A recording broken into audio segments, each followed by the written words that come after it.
क्या आप अकेलापन महसूस कर रहे हैं? सिर्फ अकेले नहीं, बल्कि अकेलापन। लोगों, मैसेज और स्क्रीन से घिरे होने के बावजूद खुद को अनदेखा महसूस करना। हम सभी कभी कभी अकेलापन महसूस करते हैं। ये कोई असामान्य या बुरी बात नहीं है। अक्सर ये हमें इस बात पर सोचने का समय देता है कि हमारे पास क्या है, हमारी जिंदगी में कौन लोग हैं और वे हमारे लिए कितने जरूरी हैं। लेकिन आज की दुनिया में अकेलापन ज्यादा आम हो गया है। हम लोगों को अपनी स्क्रीन से चिपके हुए टेक्स्ट मैसेज और इमोजी के जरिए बातचीत करते हुए देखते हैं। जब ये दूसरों के साथ बातचीत करने का मुख्य तरीका बन जाता है, तो ये एक समस्या बन जाती है। पवित्र शास्त्र हमें याद दिलाता है कि अकेलापन कभी भी परमेश्वर की योजना नहीं थी। भजन संहिता अध्याय 53 देखो, ये कितना अच्छा और सुखद है जब परमेश्वर के लोग एकता में एक साथ रहते हैं। एक चर्च, एक मिनिस्ट्री, एक समुदाय एक दूसरे के साथ परमेश्वर की महिमा सजा करने का एक तरीका है। इब्रानियों अध्याय 10 पद 4 पद से आइए हम विचार करें कि हम एक दूसरे को प्रेम और अच्छे कामों के लिए कैसे प्रोत्साहित कर सकते हैं। एक साथ मिलना न छोड़ें। अगर आप अकेलापन महसूस कर रहे हैं और शायद आपने खुद को सबसे अलग कर लिया है, तो मैं आपसे कहता हूं कि अपने अंदर की आत्मा को महसूस करें और हिम्मत जुटाकर दूसरों से जुड़ें। अगर आप किसी ऐसे चर्च से नहीं जुड़े हैं जहां लोग इकट्ठा होते हैं और परमेश्वर की रोशनी में एक दूसरे के साथ समय बिताते हैं, तो मैं आपसे कहता हूं कि आप किसी एक में शामिल होने पर विचार करें। ये एक आसान बात लगती है, लेकिन जब आप अपने ही विचारों में फंसे होते हैं या सिर्फ चैट मैसेज से ही पुष्टि मिल रही होती है, तो ये मुश्किल लग सकता है। लेकिन ये समझे, यीशु आपसे प्यार करते हैं। यीशु चाहते हैं कि आप खुश रहें। यीशु चाहते हैं कि आप किसी समुदाय का हिस्सा बने। अगर ये शब्द आपको छू रहे हैं, अगर परमेश्वर ये शब्द आपको भेज रहे हैं, तो ये पहला कदम उठाएं। पीछे बैठें।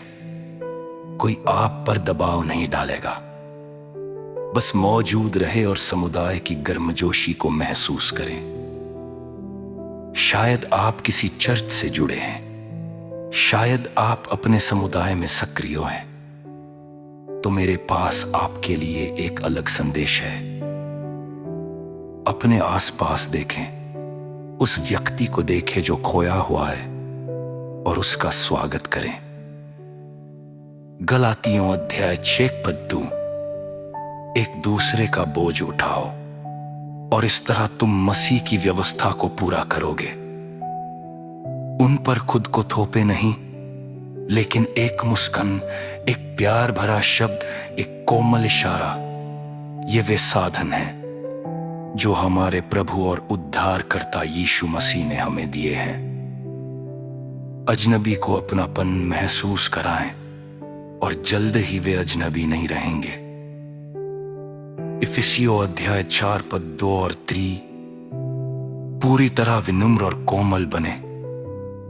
आत्मा की एकता बनाए रखने के लिए हर संभव प्रयास करें। अकेलापन एक बोझ है, कभी कभी एक भयानक बोझ, जिसके भयानक परिणाम होते हैं।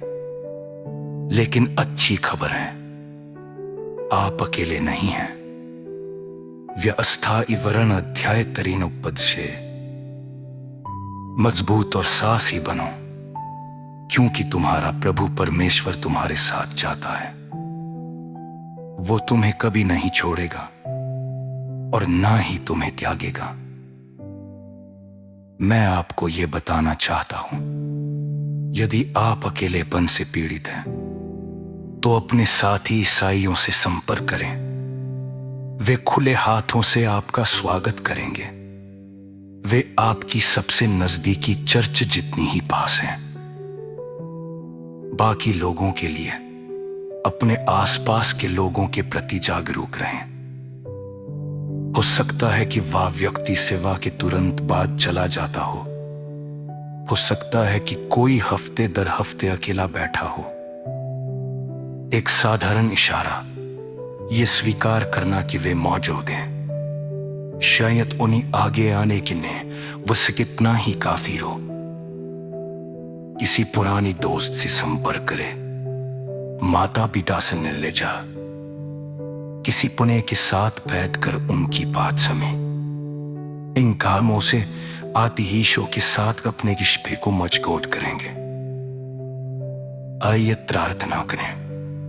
दिए से रीतिदा उन लोगों को सब देते जो कीने देते उलीजे जानने दे कि उनसे तैयार किया जाता है, वर्कोलियम में अभी आ जाता है। उन्हें आकी पुल में का साहस के बरकता।